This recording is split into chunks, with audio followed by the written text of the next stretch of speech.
I'm very excited.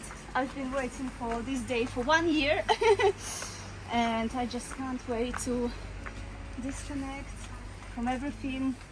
I just came out from my second Vipassana and it was a nice experience, but something went really wrong. So if you have some doubts about Vipassana, watch this video until the end, because today I'm going to explain you what I expected and how it all turned out.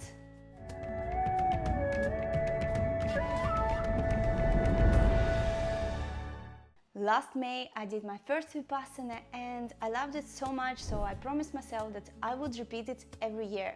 Said and done! Here I am in front of Doisotep, starting my second Vipassana meditation retreat. Here we are for the second time. 1 year and 10 days later. What's happening? Oh, so we're going to Vipassana meditation retreat again in the Doisotep temple. And I think this was a destiny.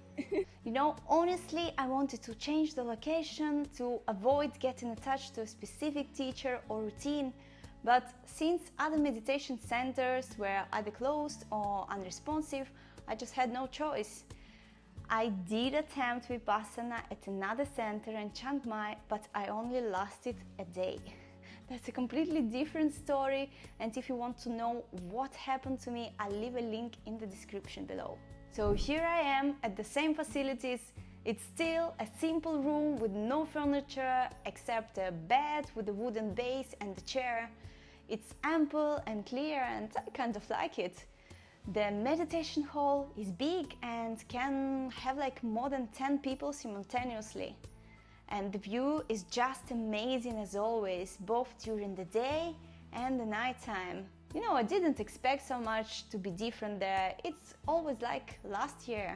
There was the same, not so great for me, vegan food provided, and it always gives me a little bit of digestive problems. That's why I don't like it so much. You know, veggies and rice twice per day with almost no protein. I actually lose weight there, which can be a benefit. There are 2, even like 3 types of meditation retreats as far as I know. If you know more way, just let me know in the comments. There is a Goenka meditation retreat. That's one that is practiced by mostly Europeans and Westerners in Europe. Mine, Mahasi Sayadaw retreat, that is normally practiced in Theravada Buddhist monasteries. And there is a Thai forest meditation retreat. That's the one that I don't know much about. Today we're going to do Mahasi Sayadaw meditation retreat that is based on sitting, laying and walking meditation.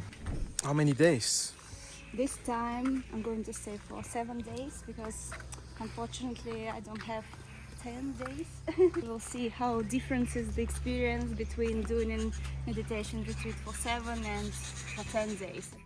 It takes me around 3-4 days to adjust to the space, you know, to stop this constant flow of thoughts, emotions, worries, and just start to enjoy. These initial days are also physically very challenging.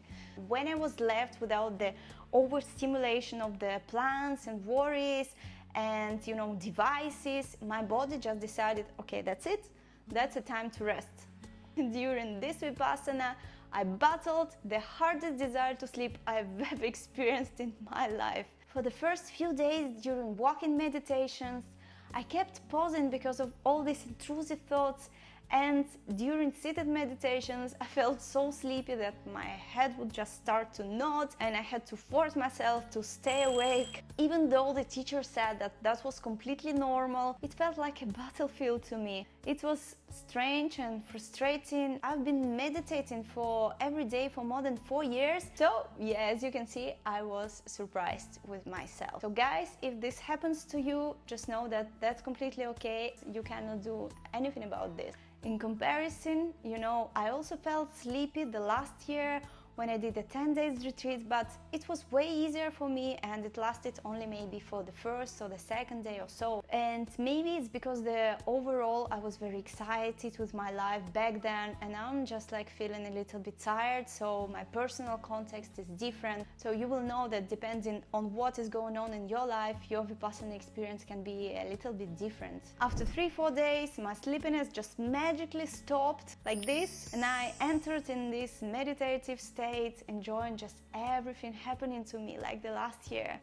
But you know, this time, having only 7 days, 4 of them full of frustration, they didn't give me so much time to enjoy myself there. So guys, if you have 10 days, just please do it. Come for the 10 days and you will feel the full experience. I thought I didn't have much expectations, but I really did hope that this Vipassana would help me to regenerate, which unfortunately didn't happen during my stay in the meditation center. I was just as tired and as overwhelmed after finishing it, and the only idea of coming back to my real life felt very heavy. Strangely, after a week when I came back home, my perspective changed and I felt great again, joyful and full of energy like you see me right now. And I think maybe because the processes that I started during my Vipassana helped me to overcome my struggling with myself, and my body just needed more time to digest it, and my brain as well. So what I want to say, what message I want to give to you: Vipassana is not a magic solution, it's not a magic pill. Going to highlight the problems that you experience, help you to process them intensely. I wouldn't not recommend this experience to people with diagnosed depression who feeling really low. I think this is going to worsen your situation. Not an expert, but I think that the lack of the social interaction and the fact of being alone with your thoughts, it's not a best way to combat depression. So guys, go for your Vipassana when you feel more or less okay. And an interesting fact, you know, the teacher recognized me, and that was actually pretty cool. He says that he remembers all the faces, but he doesn't remember when the people came. So considering that he's having from 10 to 20 people at the center daily, and he's been teaching there for 18 years, he must have remembered like thousands of faces. This is incredible! And if you want to see how different my first Vipassana experience was, just watch the next video.